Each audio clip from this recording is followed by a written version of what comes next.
Y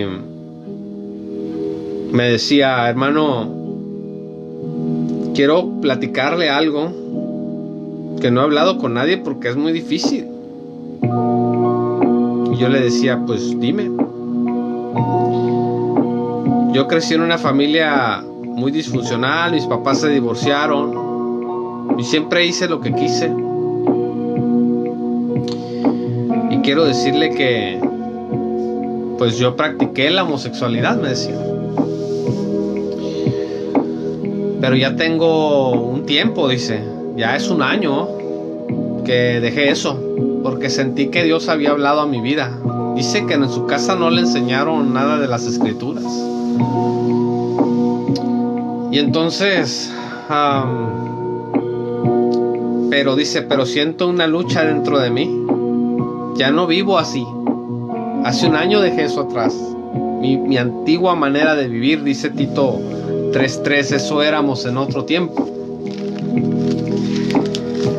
Pero este hermano en la fe decía que se sentía muy triste porque no podía hablar con nadie acerca de esta lucha. ¿Y cuál es el problema de eso? El problema es que no puedes hablar de... O sea, en la iglesia nos maquillamos para entrar. Llegas a la iglesia y te haces el fuerte. Cuando la iglesia debe de ser el lugar en donde tu vulnerabilidad pueda ser recibida con amor, con guía, con calor de Dios. Pero no, en la iglesia, a veces en las congregaciones entras y puedes hacer todo menos ser quien eres tú. Y si llegas a comunicar tu debilidad, tu lucha de pecado con alguien más, puede ser que inclusive hasta te califiquen de demonio. Entonces este amigo que me escribió que luchaba con la atracción hacia las personas del mismo sexo, me decía: no hablo esto con nadie porque la gente es durísima para juzgar en mi congregación. O sea, él casi decía: si yo cuento que tengo un año que dejé esa vida atrás, pero que sigo luchando con esto, si yo llego a decir eso, probablemente me vayan a querer disciplinar. O sea, no son llamados los ministros del Santo Evangelio precisamente a proteger a las ovejas, a cuidar al rebaño, a apacentarla con la palabra de Dios. Pero ahí tienes la oveja que corre del pastor. Está todo al revés. Renato Medina dice: Jesús vino por los enfermos. Sí, exactamente, en Marcos eso es lo que dice. Cuando Leví es llamado por Cristo, un recaudador de impuestos, tenían fama de robarle al pueblo de Dios en el nombre de Roma, de ladrones, de estafadores. Y Jesús le habla a este hombre y los fariseos se enfurecen con el Señor y le dicen: ¿Por qué te sientas a comer con ellos, con pecadores, con recaudadores de impuestos? Ese es el escándalo de la gracia. Porque Jesús viene a los que están rotos. Jesús viene a los que tienen necesidad. A los que necesitan perdón. A los enfermos, como dice el texto. No ha venido por los sanos, por los pecadores, dice. Y alguien me decía: pues sí, hermano, pero dice que hay que llamarlos al arrepentimiento. Es que miren, muchas veces las personas quebradas vienen a nosotros y ya son conscientes de que su vida no ha salido bien. Entonces, rematarlos no es lo mejor.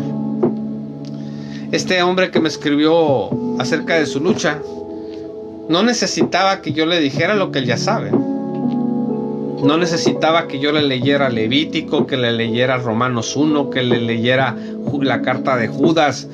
No necesitaba que yo le leyera los pasajes que condenan el pecado que esa persona dejó atrás y que esa persona con lo que está luchando. No necesitaba eso. Esa persona lo que necesitaba era que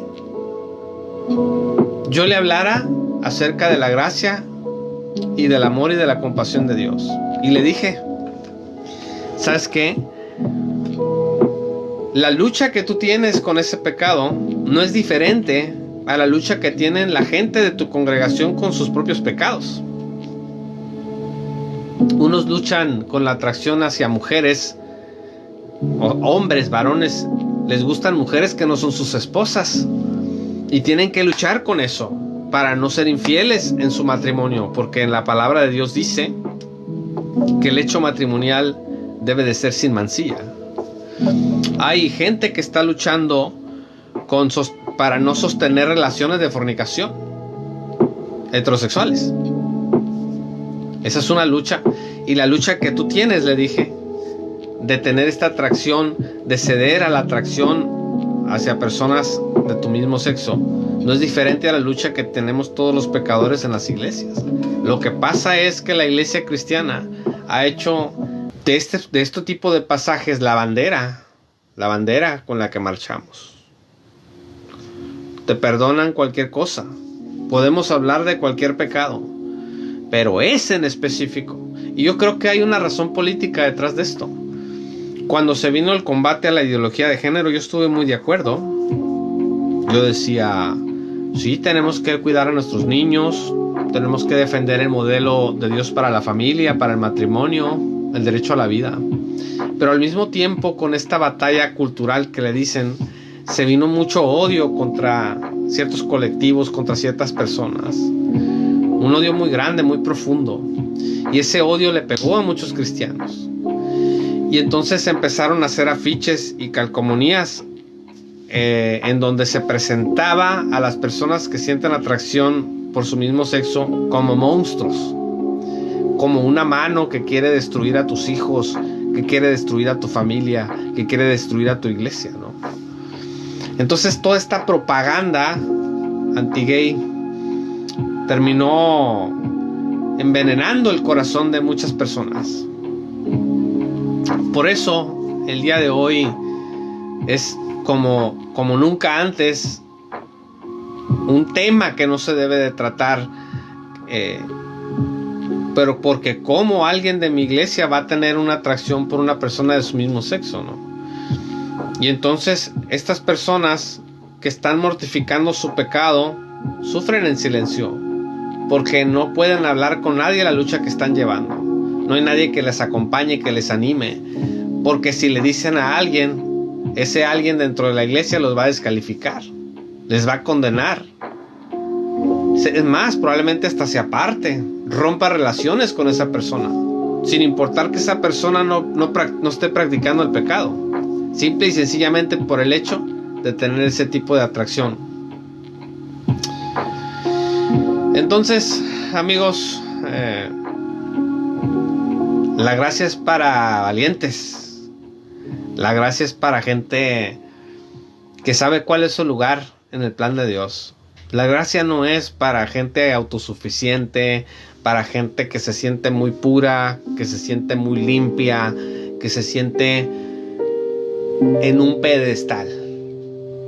La gracia es para las personas que entienden su necesidad de perdón, su necesidad de Dios, que entienden su naturaleza pecaminosa, la imposibilidad de que podamos ser reconciliados con Dios si Cristo no es nuestro mediador. Entonces, cuando tú entiendes eso, la gracia es para ti, y la abrazas y la amas y la pregonas a otros, y no te da miedo si una persona viene.